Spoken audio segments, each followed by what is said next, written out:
Hi, I'm Polly. And I'm Martha. And we're the presenters of Upload. Welcome to the second edition of Upload. It's been a very long year. But a good year. So let's start with looking at the performance of Bugsy Malone.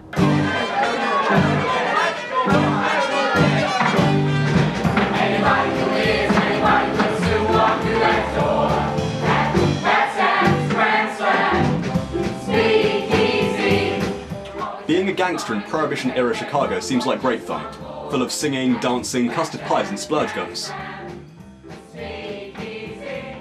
Well, that's if Bugsy Malone is anything to go by, which was performed on Monday the 26th of November to children from local lower schools, and on Tuesday the 27th and Wednesday the 28th of November to the general public. The stage adaptation of the 1976 film musical of the same name, Bugsy Malone follows the eponymous protagonist, city slicker Bugsy Malone, played by Ted Nelson, and his associates during a period of gang warfare in Prohibition-era Chicago. The gang of Fat Sam, played by Andrew Jahan, has come under attack from fellow mobster Dandy Dan, played by Joseph Bygraves, who's using the recently developed splurge gun to wipe out the competition.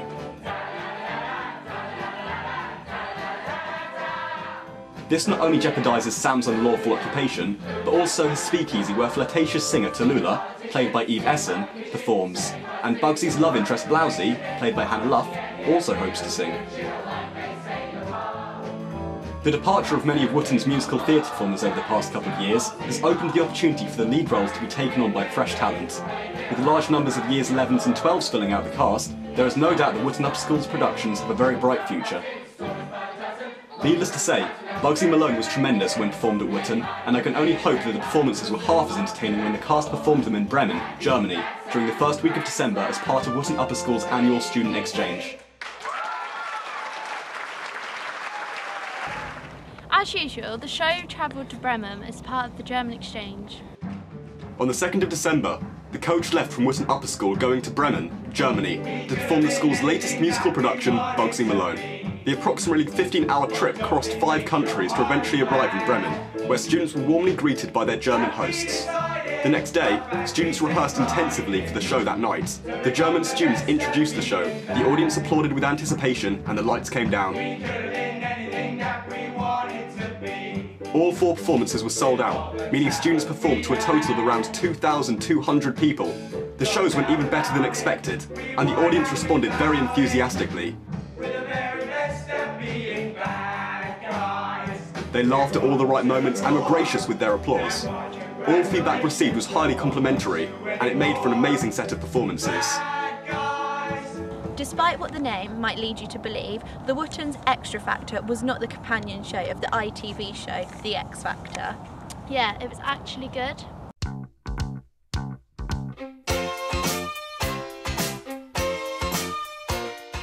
The Extra Factor, a drama and dance showcase, was performed on Wednesday the 12th of December, conveying the astounding range of students' abilities.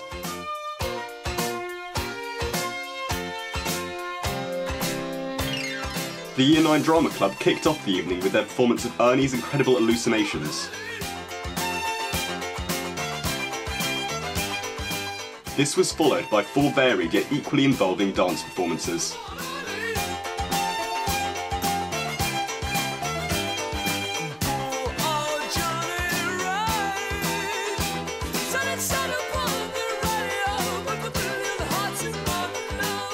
The short 5-minute interval was followed by some brief improvisations from the Year 9 Drama Club that required audience participation, with the audience suggesting ways in which the characters of the improvisation suddenly die. Justin Bieber! Oh, He's over here! To conclude the evening, a 13-minute modern interpretation of Shakespeare's The Merchant of Venice was performed, updating themes to make them relevant to contemporary audiences.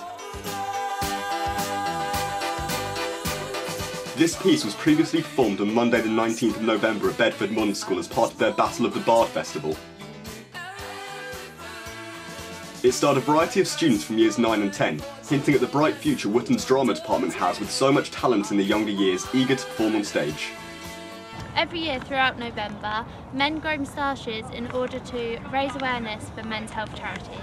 This year, girls also took part and sold jumpers, necklaces and shirts to also raise awareness for the charity. Moving on from people with temporary moustaches to a beard, let's look what the Mayor of Bedford, Dave Hodgson, had to say.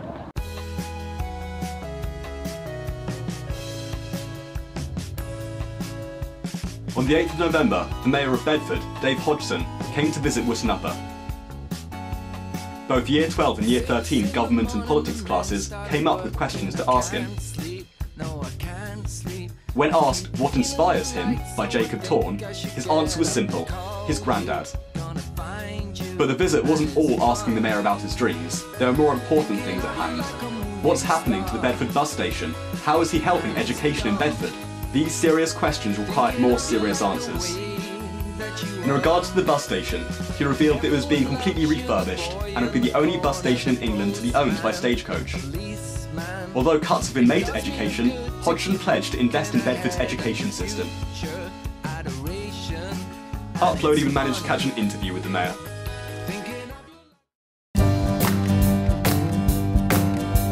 It's quite a difficult one because within a difficult economic climate, when you have to cut so many millions of the budget, I think it's reducing as we have to do the budget while being a caring council and trying to do it in a caring way. We do that in a way that we involve people and we try to make the right decisions for the people of Bedford. The hardest part is the same, it's about the money, trying to do this stuff, and in the current climate when possibly we're going into a triple-debt recession, it's dealing with that financial constraint. But we're still managing to do things, get the bypass completed, to do a £6 million investment in the Higgins. We've got some money set aside to do the bus station and make that not like the worst bus station in the country, but the best in the country. And we've got Riverside North. So despite some of the difficulties, we're still managing to try and improve things around the borough. For me, it reminds me of when you did the live webcast of the debate for the first in the by-election in 2009. It's the first, I suppose, live debate I've done when I was the candidate, so it has very good memories for me about coming here and doing that debate, and I enjoyed that, probably particularly because I won, but I also enjoyed coming around and looking at some of the art, so trying to get to your art exhibition days, and some of the stuff you have on the exhibit is really good. And having just been questioned by the sixth formers, I thought the range of questions was interesting, innovative, and stretched me. Last episode we mentioned the 10-10-10 challenge, where sixth form students have to raise 10 grand in 10 months for charities within 10 miles of Wootton. Let's see what people have been doing so far. To raise money for the 10-10-10 challenge, sixth form students have been hosting a variety of events this half-term. This included a delicious cake sale, which, bizarrely, also sold samosas. Additionally, there was a public leg waxing, transforming some students' pain into other students' pleasure, all in the name of charity. I didn't like it. Rather light.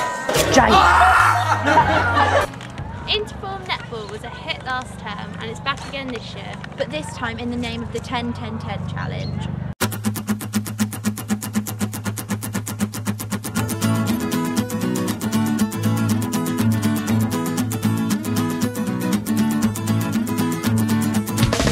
Sixth form tutor groups hit the pitch and participated in an interform netball tournament to raise money for the 10-10-10 challenge.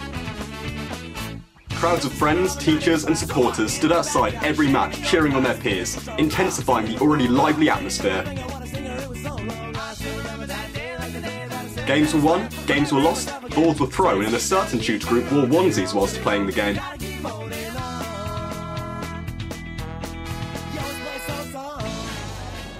Our Country's Good. What? It's a play. Wootton performed it back in February. Sixth form drama students got a chance to go and see the production.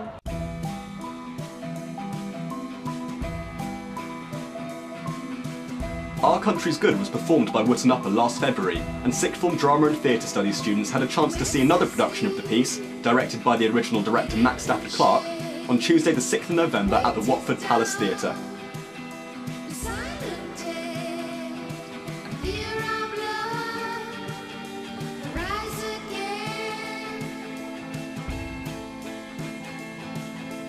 Our Country's Good is based on the true story of the first convict fleet that arrived in New South Wales, Australia, in January 1788.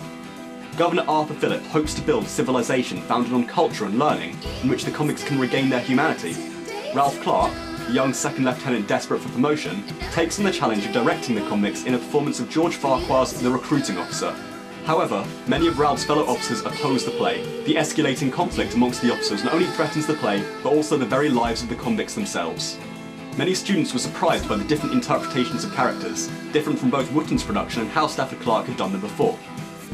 Although some students disagreed with these directorial choices, seeing an alternative version of how this piece could be performed was not only interesting but also informative, and will no doubt prove useful for the A2 Drama and Theatre Studies exam this coming January. And if Watford seems a little bit too close for you, how about a trip to France? Really? When? A couple of weeks ago. Oh. The French trip to the Lille Christmas market took place on Saturday the 1st of December. Year 10 and 11 French students arrived at school for 4 AM, and after a coach and ferry ride, arrived in Lille, France at 11 AM.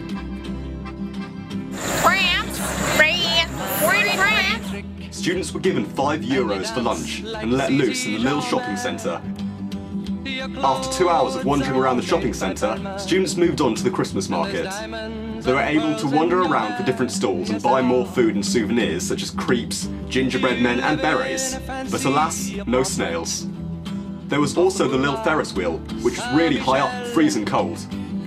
Everyone had an enjoyable day, and at 5 PM, French time, students headed home, eventually arriving back at school at 11:30 PM.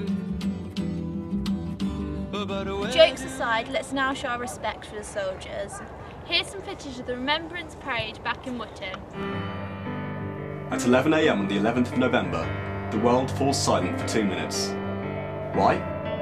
To remember the fallen from conflicts such as World War I and World War II, up to people currently serving in places such as Afghanistan today. Each year, Remembrance Parades are held across the country, from the large ones with the Queen in London to smaller ones in local villages such as Cranfield and Wootton. Many students from Wootton Upper School took part, some as the member of guides, army cadets or air cadets, some as bystanders or churchgoers.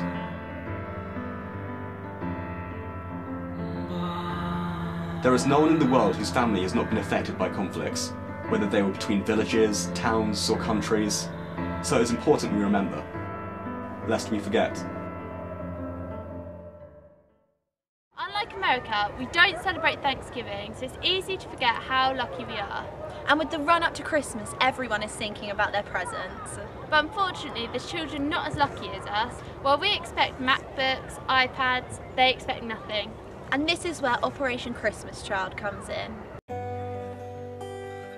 Every year, members of the public pack millions of shoeboxes, by request of Samaritan's Purse, for Operation Christmas Child. This year, each class at Wootton were asked to cooperate and produce shoeboxes for children less fortunate than ourselves, included with scarves, toothbrushes, cuddly toys and tissues, things that we all take for granted, but would be an amazing gift for them. Nothing signifies Christmas like the big neon festive lights. And this year, Bedford's light turn on went off with a bang.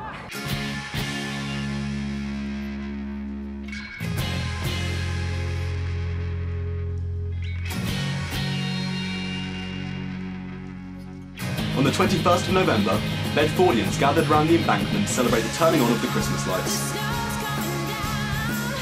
The event started with a 20-minute fireworks display, and then finally the lights were turned on.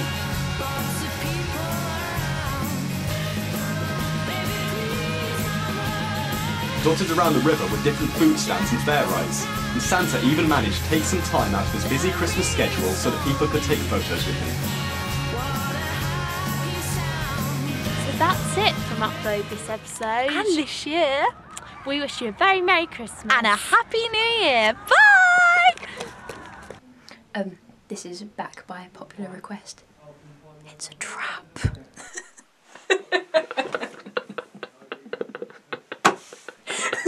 Is it back?